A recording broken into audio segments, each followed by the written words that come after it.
Good morning. Here is today's word of blessings for you. Matthew 26:66-68. What do you think? He is worthy of death, they answered. Then they spit in his face and struck him with their fists.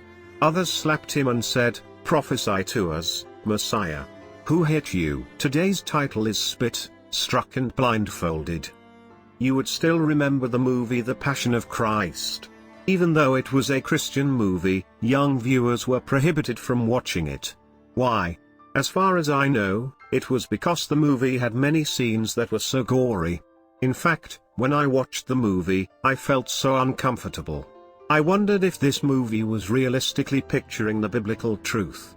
I read the Bible again. I found that it was in fact much worse. Christ, the Son of God, suffered so violently and cruelly.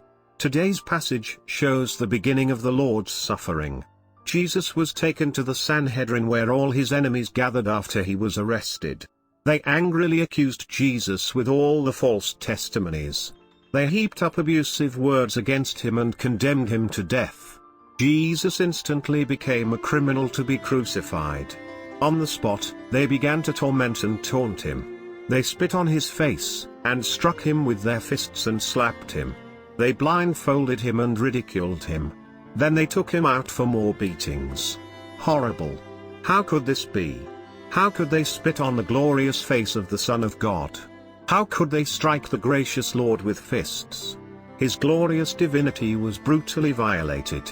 How painful and shameful it must have been. I shudder every time I encounter this scene. Why did he have to go through this painful and humiliating violence even before the crucifixion? Jesus kept silent. But we know that he has these silent messages for us. This is for you. I was spit lest you be spit. And when you are spit in the world, I will cleanse your face with my tears. I was blindfolded lest you be blindfolded. I was struck lest you be struck. And when someone struck you with their fists, I will heal your bruises with my scars. I believe that was the quiet message of this passage.